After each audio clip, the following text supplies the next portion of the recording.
बड' लेटेस्ट आपडेटआव बयखौबो बरायबाय। दिनैनि रादाबखौ फरायदों आं प्रमद खाख्लारि।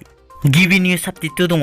मोनसे समनि बर'नि मुंदांखा रेडिअ महरगिरि भुबनेश्वर महिलारि बिथाङा गुवाहाटी GNRC देहा फाहामसालियाव फाहामथाय लाबाय थानाय समाव मैया मोनाबिलि समाव रुंसारि जानायखौ बर' थुनलाइ आफादा गांसे प्रेस बिबुंथिनि गेजेरजों गोथौ दुखु मोननाय फोरमायदों। बर' हारिनि थाखाय मोनसे गोजोनथाव रादाब। सानै बर' फिसाया सनानि मेडेल देरहानो हादों। उत्तर प्रदेशनि नयदायाव खुंफुंनाय GT all India police archery चेम्पियनशिपआव बिनुमा ब्रह्म, रिता बसुमतारी, बिनामणि राभा आरो अमिना माझी बिथांमोना आइजो आर्चारि बादायलायनायाव सनानि मेडेल देरहानो हादों। बिथांमोननि देरहासार जानायखौ आसामनि DGP भास्कर ज्योति महन्त बिथाङा टुइटारनि गेजेरजों टुइट खालामनानै बिथांमोनखौ आसाम पुलिस बिफाननि गल्डेन गार्ल्स होनना हामग्लायथि बावहरो। बिटिआरनि गाहाय प्रमद बर'आ दिनै फरायसुलिफोरनो साइकेल राननानै होदों।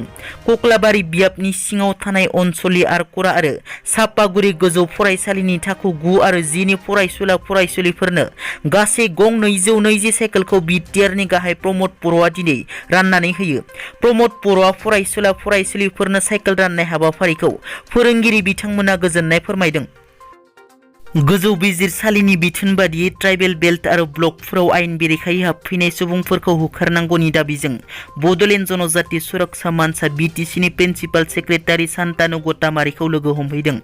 लोगो हमनानै दावराव देख्रेब नार्जारि बिथाङा खौरांगिरिनि सिगाङाव बुङो दि बिटिआर एकर्डआ जि बर'फोरखौ फोजोबस्रांनायनि मोनसे एकर्ड जादों।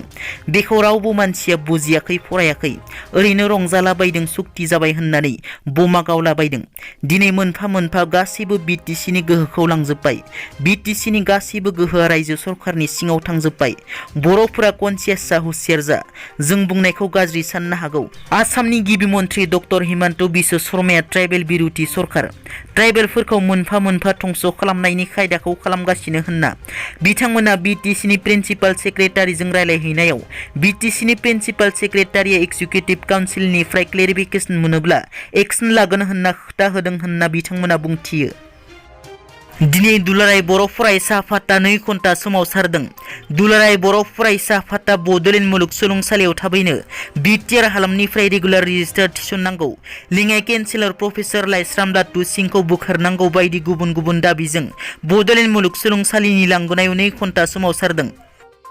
कक्राझार आरो वेस्ट बेंगल सिमा ओनसोलनि श्रीरामपुराव दिनै फुङाव गंबा ट्राकजों लोगोसे मा 40 मोसौ हमनो हादों। हमनो मोननाय ट्राकनि गेजेराव गंसेया वेस्ट बेंगलनि आरो गंब्रैया आसामनि। श्रीरामपुर पुलिसा मोनसे स्रोद सोलोंनि बिथाजों संदाननानै ट्राकजों लोगोसे मोसौफोरखौ हमनो हायो। पुलिसा फोरमायनाय बादिब्ला दिनै फुंनि 5 रिंगासो समाव मोसौजों आबुं गंब्रै ट्राकआ खारबाय दंमोन आरो गंसेया लाखिनानै लडिं आनलडिं खालामगासिनोमोन। बेखौ श्रीराम पुलिसा स्रोद सोलोंनिफ्राय खौरां मोननानै जायगायाव थांनानै गंबा ट्राकजों लोगोसे मोसौ हमनो हायो। दिनैनि रादाबा एसेनोसै। नोंथांमोना जुदि आंनि चेनेलखौ दासिमबो साबस्क्राइब खालामाखै, अन्नानै साबस्क्राइब खालाम। गोजोन्थों।